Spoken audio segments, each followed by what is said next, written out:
Welcome to the expected Buffalo post-game show, brought to you by, of course, our friends at One Pie Pizza, onepiepizza.com, and Hiller and Comerford, hillerandcomerford.com for your personal injury and disability go-to.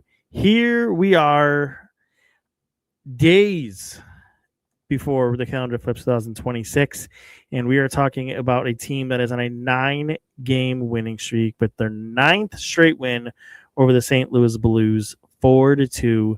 The game was closer than I think. Well, the game wasn't as close, I guess I want to say, as the score maybe made it seem. And we'll get into that here. So we'll touch on a few topics that I have laid out here over the next 15 minutes or so as we go through this game.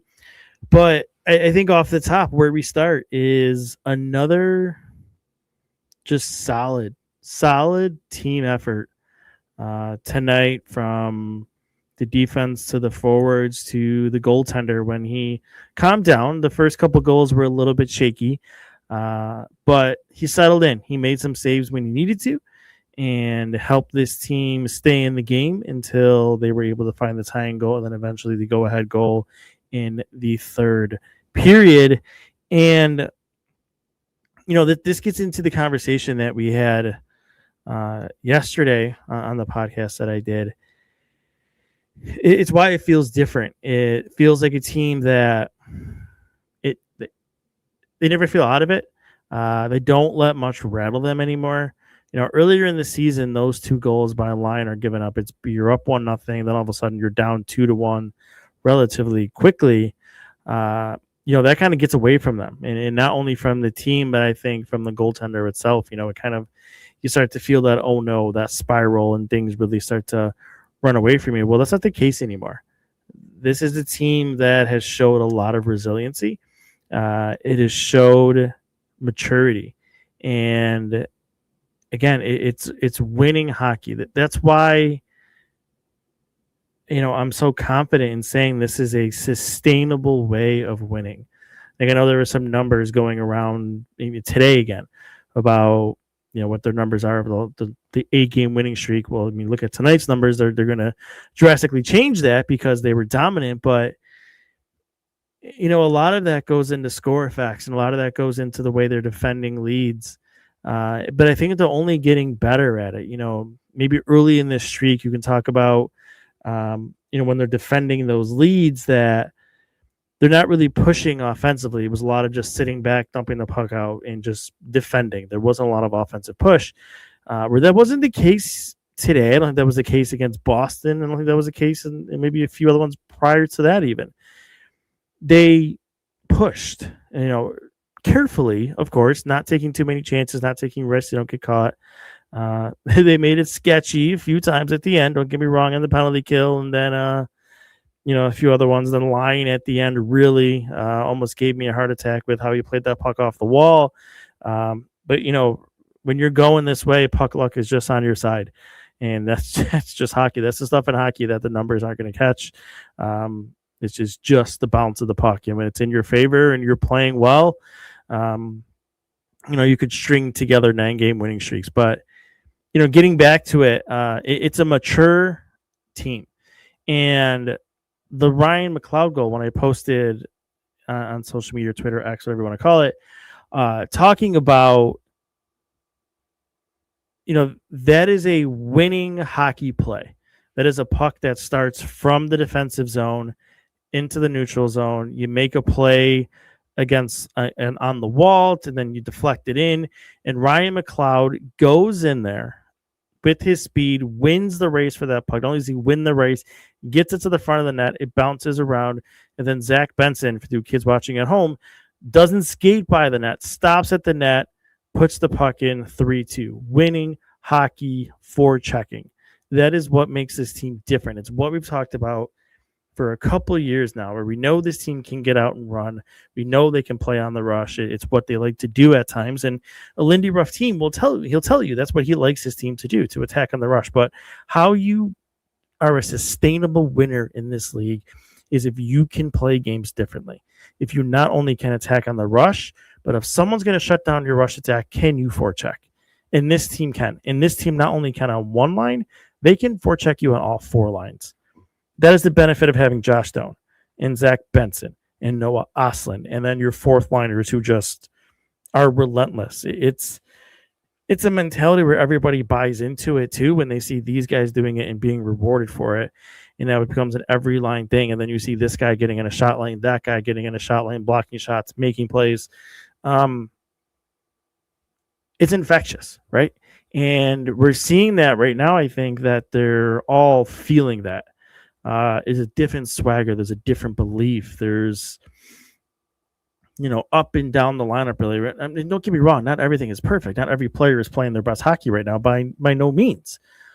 But when you have a full team effort, if, Dahlin and Samuelsson have a poor first period like they did, well, that's okay because you got Power and Kesselring now, who we're going to get to in a minute here, playing really well together as your second pair, and they can make up for it. Metza can do a good job stepping in and playing with Byram and, make some nice plays when he needs to. And then, now Dahlin and Samuelsson second period, they're going again. And you're still in the game, and they can help you push and they can help you go. Your first line's not going, that's okay. Your second line's going. Tonight, your McLeod line is going to make up for those things. It's probably the deepest this team has been in these 15 years, arguably. Like, to be honest, it really is. And I got to be careful not to go crazy because I feel like I'm talking about like this is like the best team in hockey. Where like right now the hottest team in hockey. Of course, there's holes here and there on the roster and all of that, but it's basically just kind of confirming what I talked about yesterday, that this is different.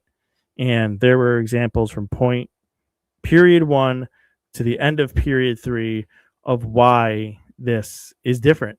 And they're going to get Jason Zucker back. It's going to be interesting where they put him.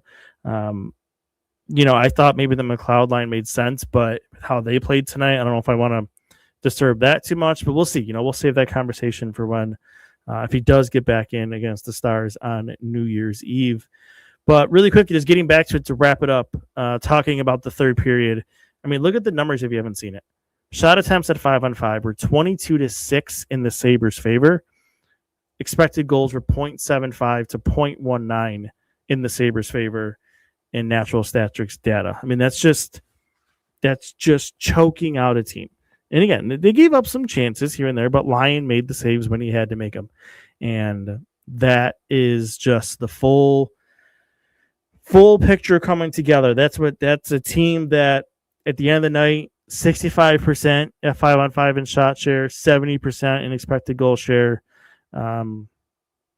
Impressive performance on the road to really, really keep things going. So let's talk into a few things. So I talked about Lyon. I want to give him a little bit of credit here. Nice bounce back, not letting it get away from him. To, the first goal, he's cheating a little bit. The second time, I think he's got caught cheating now, so that he's got to work on that. The second goal, you can't just have really someone hammer that in from the side on you, but what happens, your team bails you out, and then from there on out, Lyon doesn't give anything else up, makes a couple nice saves, keeps his team in it, makes the saves late, helps his team win a game. So full credit to Alex Lyon to continue to keep things rolling in a positive direction for him. Then where I want to go is, I mentioned him already, the Owen Power and Kesselring pair. They had a rough start when Kesselring got back from the second time around being injured. So that was a little bit shaky, but to Ruff's credit here, he let them work through that. He let them get back into the groove of those two playing together, and it's really paying off for them now. And I know they don't have Timmins. It seems that they're not really missing him that much in that third pair role, but we'll not really get into that right now. I don't want to beat a man when he's injured. But overall, getting back to Power and Kesselring, what that has done is that has given you a legitimate second pair now. And both of them seem to be feeding confidence. In particular, Power. I mean, I think tonight is the second night that I would classify a dominant on-ice performance for probably close to a month now, at least 3 to 4 weeks, he's really started to go in the different direction. He's really started to be positive, be an impact player, be noticeable. I can't remember, knock on wood here, the last time there was a true bozo, what are you doing, play in the defensive zone. It's been many games. He's calm. He is confident. Defensive zone, neutral zone, offensive zone, attacking with the puck, demanding the puck, calling for it, playing with his head up. I'd like to see him get some more shots through, but still, he's looking for teammates. Even the Tuck one that got called back, picks his head up, finds Tuck, almost gets into a goal, but it got kicked in, so it gets taken off the board. But that's really important for the team. I think they've been missing that the entire season. You've had Dahlin and Samuelson. Dahlin's been in and out with his off-ice stuff, and you really had to kind of piece together Byram and Timmins, which weren't going the best that time. But right now, if you can get that second pair to stay healthy, that's impressive. And just let me give them to you. Let me give you Power's numbers the last 2 games. In the last 2 games at 5-on-5, when he is on the ice, the Sabres are 51-16 in shot attempts. 51-16. In expected goals, he is 2.22 to 0.3. So when he is on the ice the last 2 games, the Sabres have 2.22 expected goals for, and they are allowing 0.3 expected goals against.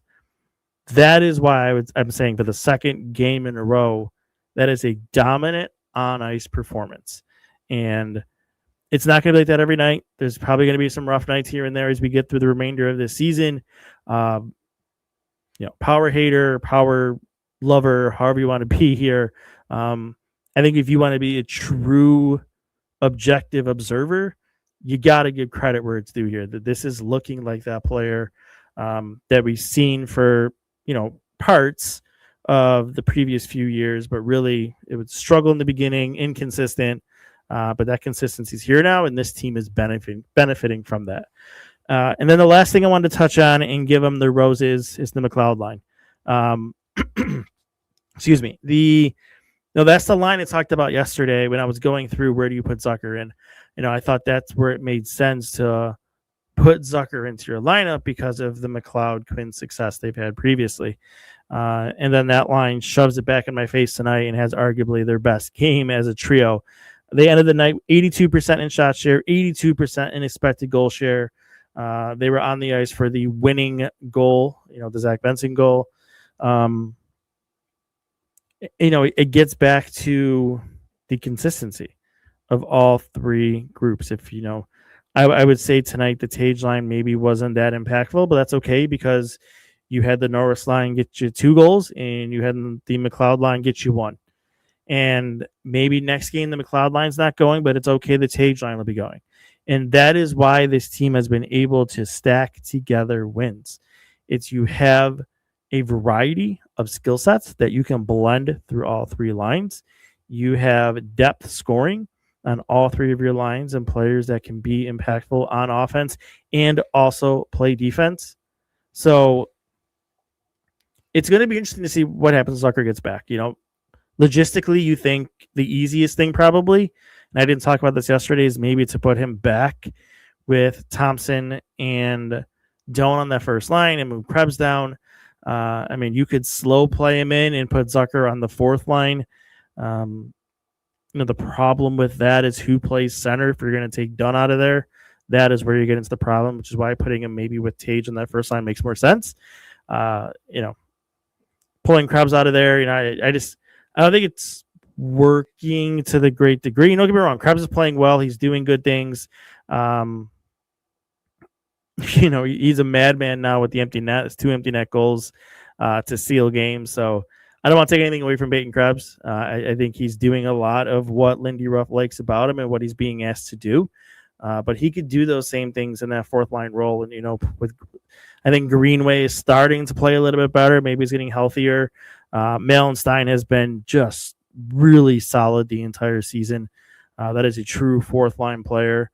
But yeah, we'll see. That's the nice thing I said yesterday about having these conversations. That your team is good or at least is deep when it's difficult decisions on your roster that you have to make to get players back in. So That's not something that we've had here in a very long time. So that is exciting. Exciting to see for sure. Okay. That's really it that I think I wanted to cover here. And I said like 15 minutes. We're at 15:21. 9 in a row. Crazy. 44 points. I think they're still tied for the final wild card spot. But, I mean, they're creeping on the division as well. If I can quickly look here, let's get a last second update on where they are before we log off here. So they have 44 points through 38 games.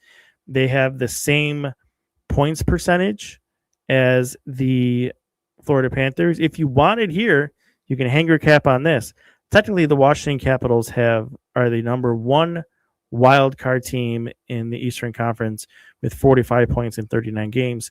But if you want to go by points percentage, the Florida Panthers and the Buffalo Sabres actually are your two teams in the wild card based on points percentage at a .579 compared to the Capitals' .577. So if you want to put your head on the pillow tonight saying that the Buffalo Sabres technically are a playoff team, but the season ended today because we go by points percentage, that would absolutely be the case. So you can hang your head on that. But getting back to the division, they are 2 points behind Montreal for third place.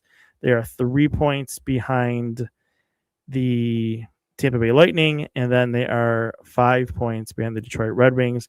But also the Red Wings have played 2 more games. So again, by points percentage, they're actually closer to the Red Wings than they are the Tampa Bay Lightning. All right, well, that is it. Exciting times. We go for 10 on New Year's Eve. I personally will be with a bunch of people watching hockey on New Year's Eve, friends, family. It'll be fun to watch a game with a bunch of people and get excited about this team and kind of live and die on every play, every goal, pushing for double digits in the win streak. So Dallas, New Year's Eve, and then after that, they go to the weekend with an afternoon game in Columbus. But let's get that New Year's Eve win. Go into the new year on a 10-game winning streak. At that point, I think they would most likely another win puts them in the playoffs by points, not just points percentage, to be clear. So yeah, good times ahead. Thank you for listening. It's 11:20 on a Monday night, and here are 1,600 of us, including myself, talking about the Buffalo Sabres. What a wild time. What a wild time. But thanks, everybody, for listening. I appreciate it. Hopefully the good times keep on rolling here the rest of this week and into 2026. There will be no post-game show on New Year's Eve because, like I said, I'll be with friends and family. So I'll get it out there now. Everybody have a safe, happy New Year. Hopefully good things to come for everybody in 2026, not only on the ice for this hockey team, but everyone else's lives too. So 2025 was a good year for us at Expected Buffalo, and we're looking forward to next year. So we will talk in 2026, and hopefully we talk about a team on a 10 or maybe even 11 game winning streak next time we talk again. All right. Thanks for listening. See ya.